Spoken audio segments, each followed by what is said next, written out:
My next question is regarding us in high school as freshmen, especially our freshmen, sophomores, and juniors. How can I maintain my preferable GPA and choose the right classes for high school? Um, so, if anyone, Mr. Clark, got anything to say about that? Yeah, I think it's a constant struggle, right? I think a lot of really well-meaning kids really work hard to try to strike a balance between taking classes that position them strategically to get where they want to be. And I think it's really difficult to know, you don't want to compromise yourself, in my opinion, and be too overloaded, especially if you're choosing to take advanced classes that aren't super interesting to you, because obviously doing well in a class that is really, really difficult and requires a lot of work, but isn't particularly interesting to you is it can be really challenging. So I think it's trying to strike the proper balance between classes you'll enjoy that are difficult.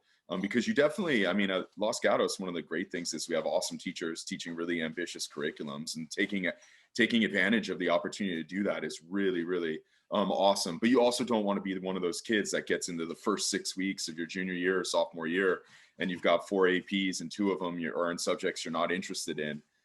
So you got to make sure, and I always encourage kids. It's like for me, if you're interested in the subject, it's a win-win. If you don't end up achieving the grade you may have wanted, it still can be an awesome experience. So always, most importantly, take those ambitious classes in areas where you're most interested.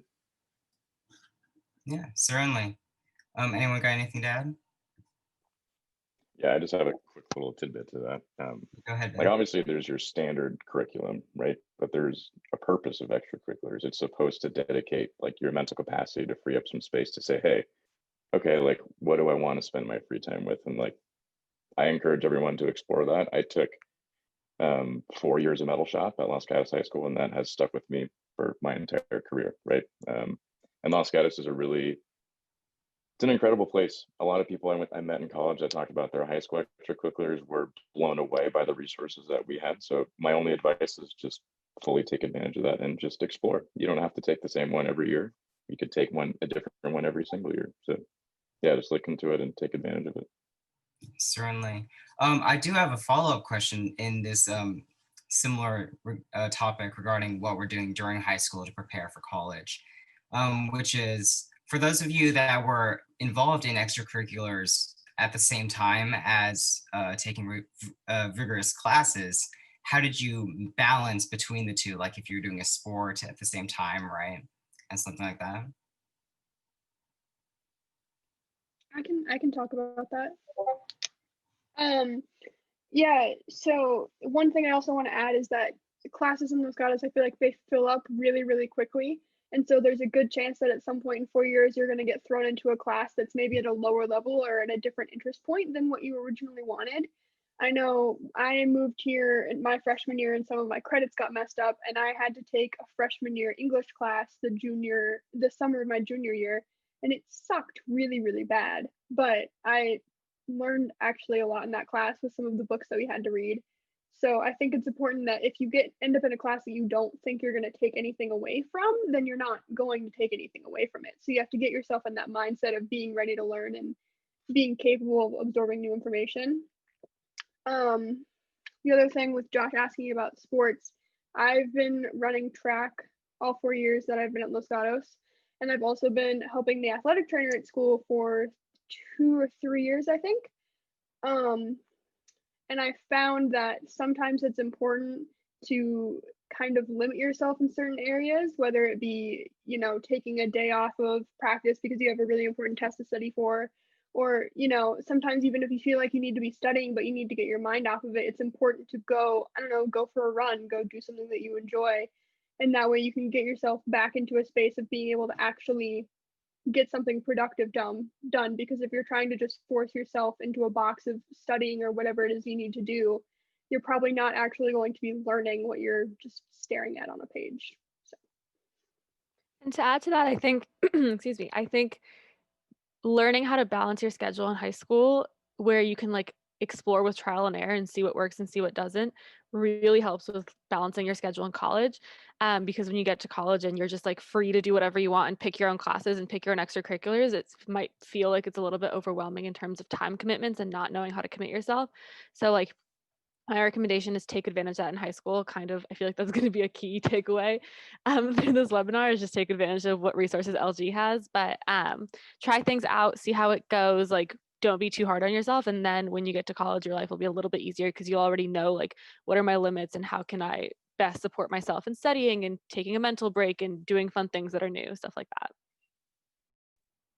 Yeah, I'll just Yeah, add something really, if you don't mind, Josh. But yeah, in high school, I think did like wrestled, played football, did freshman skills day, reality check. I'm not sure if reality check is still a thing. Did like extracurriculars on the side, but just like super quick life advice from myself personally. Like if you have so many things on your plate, there's no reason to let it all hit you at once, right? Just kind of like mentally compartmentalize and say, okay, like I'm going to focus on this task, and then when you're done with that task, just go to the next one. And then as Benat was mentioning earlier, like college is pretty gnarly, so that definitely helps. Like getting those mental reps and like prioritizing what you want to spend your time on will pay off endlessly in college and in life too. So again, you can practice in high school as well. certainly. And oh, go ahead, Mr. McKee. Yeah, I wanted to chime in too, just because I feel like this one is, universally relevant for all in attendance. My biggest advice is just challenge yourself appropriately. I feel like I meet with students every year that are taking, and it comes up that, oh, well, I took all of these AP classes and honors classes because all my friends were taking them. And it's just a heartbreaker because people feel so much pressure to just keep up with their friends and do what their friends are doing. But in pursuit of that, sometimes it leads to kind of their mental health going into a free fall.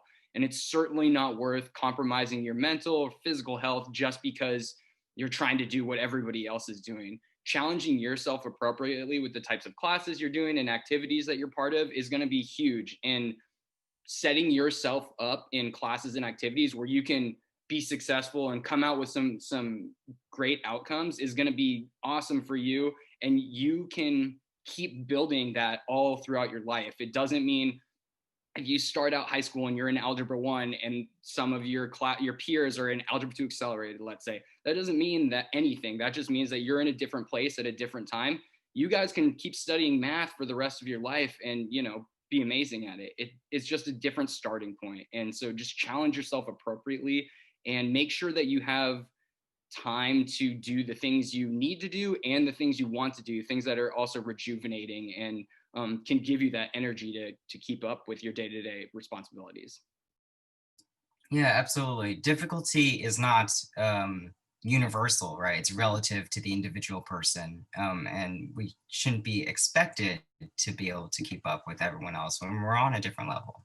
We're all on we're all on our own level of difficulty. And another thing I want to say is that just don't feel too guilty about, maybe you could have been spending more time on schoolwork, but instead you were, on the field or, behind your TV. You're doing the things you love, and even in high school, you should still be doing the things you love, right?